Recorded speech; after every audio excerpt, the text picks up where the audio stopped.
EVM को लेकर के ऐसा लगता है कि न केवल देश भर में बल्कि पूरी दुनिया में भी भारत की ईवीएम को लेकर के सवाल उठते हैं। और एक ऐसी खबर मैं आज आपको बताने जा रहा हूं, आप खुद हैरान रह जाएंगे। क्या ईवीएम खुलने से पहले कोई आदमी बिल्कुल सटीक यानी करीब करीब बिल्कुल सटीक बता सकता है कि किस कैंडिडेट के कितने वोट आने वाले हैं? ऐसा हुआ है।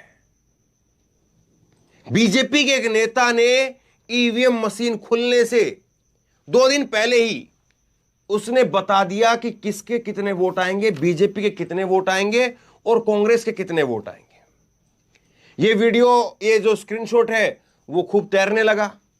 मैंने जाकर के फेसबुक पर उसको सर्च किया, तो फेसबुक पर सर्च किया तो वो नेता की जो आईडी है वो मुझे मिली और वाकई में हैरान रह गया।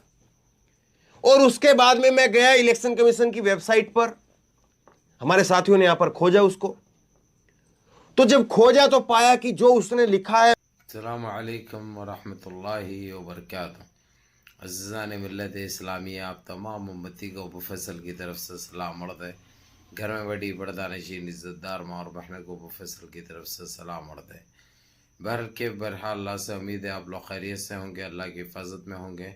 इन मलूनों की मलामत से, इन फ़िरक़ा परस्तों की फ़िरक़ा परस्ती से, इन दरिंदों की दरिंदगी से महफूज होंगे। अल्लाह आप लोगों को अपने हिफ्ज़ अमाल में रखे, अल्लाह अपनी हिफाजत में रखे, अल्लाह हर आबा से, हर शर से महफूज रखे। बहरहाल मेरे अज़ीज़ दोस्तों, मेरे भाइयों, देश के हालात से भी आप लोग वाकिफ़ है और देश के बाहर के हालात से भी आप लोग बचा वाकिफ़ है। लेकिन देश से ही जुड़ी ये कितनी बड़ी खबर सुना होगा आप लोगों को, जबकि सारे 80% देशवासियों को ईवीएम के ऊपर तो भरोसा पहले से ही नहीं था और सब इंडियंस यही बोलते थे, सब भारतीय यही बोलते थे कि किसी तरीके से ईवीएम घोटाला बंद होना चाहिए, ईवीएम का कम्प्लीटली पाबंदी आयद होनी चाहिए और इसका बायकाट करना चाहिए। क्योंकि अब हम तो पहले से ही आवाज़ उठाते हुए भी रहे।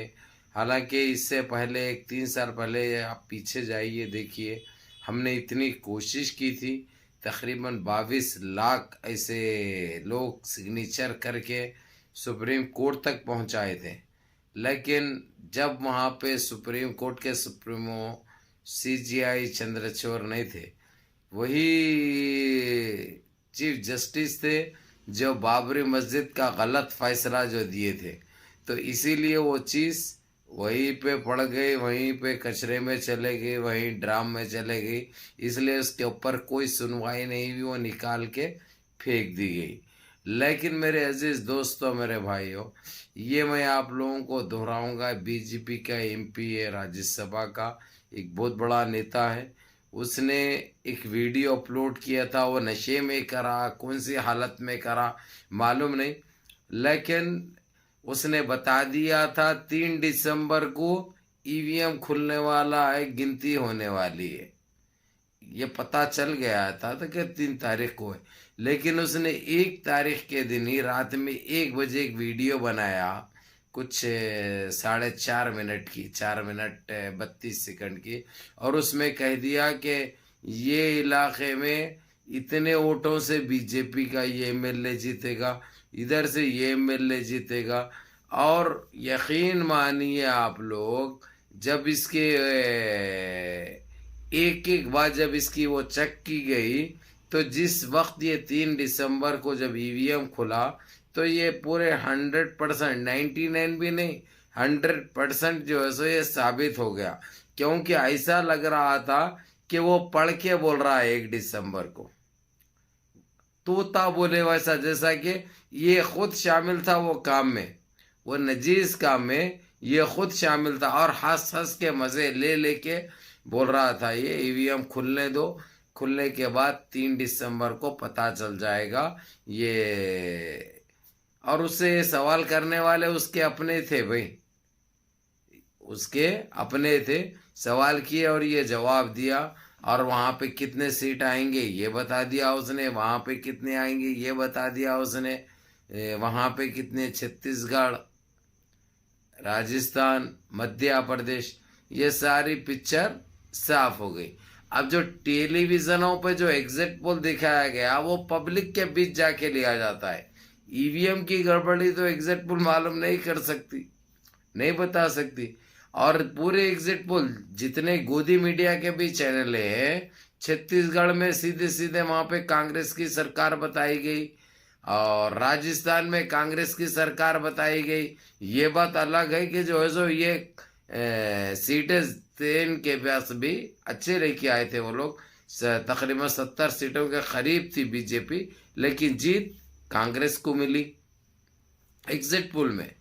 लेकिन जब ईवीएम खोला गया तो जो बताया बीजेपी के मंत्री ने वो बात उसकी सच साबित हुई। उसके बाद उसके अकाउंट की तहकीक हुई, अकाउंट पे जाके उसके चेक किया गया, ये देखा गया जहां पे वीडियो अपलोड की थी उसने, वो वीडियो को निकाल लिया गया बाहर, वीडियो को बाहर। उसके निकालने के 3 मिनट के बाद उसने डिलीट कर दिया वीडियो को। बेवकूफ को ये भी नहीं मालूम कि वीडियो निकाल ली गई है, वीडियो बाहर आ चुकी है, जो कि सुप्रीम कोर्ट को भी जा चुकी है। इन सारे चीजों को यानी इन्हें खुद सबूत भी रखा और सबूत भी दे दिया, वैसी बात हो गई कि हमने घोटाला किया है, हमने धंधली की है, यानी इस तरीके से हम ईवीएम का इस्तेमाल करते हैं, ये चीज इसने बता दी। तो मेरे अजीज दोस्तों, मेरे भाइयों, अब इसके बाद अब बचा क्या बताइए। अब ना तो सोचने की जरूरत है, ना कुछ अंदाजा लगाने की जरूरत है। अब यहाँ पे तो सिर्फ फैसला करने का वक्त है। लेकिन ये फैसला कैसा किया जाएगा, ये करने वाले कौन है, कौन करेंगे, यहाँ पे आके बात यहाँ पे रुक जाती है। अब यहाँ पे सीधा सीधा मसला ये हो गया, सीधी बात ये सामने आ चुकी है कि इतनी बड़ी धंधली और इतना बड़ा धोखा देशवासियों के साथ, राजस्थान के वासियों के साथ हो या छत्तीसगढ़ के वासियों के साथ हो या मध्य प्रदेश वासियों के साथ हो, जो ये लोग जो हरकत करे हैं, अब ये लोग ऐसा सबक सिखाएंगे। और रही बात, अब तो जो है सो ईवीएम ये कांग्रेस की ही गलती थी। 1998 में कांग्रेस लेके आई थी ये ईवीएम को, क्योंकि वक्त बचाने के लिए, जिस वक्त जब गिनती होती है वोटों की रिजल्ट्स के लिए, वहां पे जो है सो बैलेट पेपर को के गिनने के लिए बहुत टाइम लगता था। तो अब ये ईवीएम क्या है, फटाफट फैसले दे रही थी, ये काम जल्दी होता बोल के ये लोग ये सोचते थे। लेकिन ईवीएम को इस तरीके से गलत इस्तेमाल किया जाएगा, ये ख्वाबो ख्याल में भी नहीं था, कोई सोचा भी नहीं था कि इस तरीके से हैक किया जाएगा और जो अपनी मर्जी के मुताबिक जिसको चाहिए उसी को जिताया जाएगा। चाहे आप किस पे भी दबा ले, जो सेटिंग की जाएगी वो उसी को आएगा। ये चीज का इल्म हल्लू हल्लू होते गया, लेकिन भरोसा बहुत कम लोगों को था। लेकिन अब सारी चीज सामने आ चुकी है। अब ना इसको झुटला सकते, ना अब इसको दबा सकते, ना अब इसको छुपा सकते। तो मेरे अजीज दोस्तों, मेरे भाइयों, मेरी माँ और बहनों, जो एक टाइम से आप लोगों की ख्वाहिश थी कि किसी तरीके से ईवीएम बायकॉट हो जाए हमारे देश से, उसके ऊपर पाबंदी आयद हो जाए, ये बहुत जल्द होने जा रही है। अब अगर से उसके बावजूद नहीं करे तो जो लोग हैं वो लोग वोट देने के लिए भी तैयार नहीं है।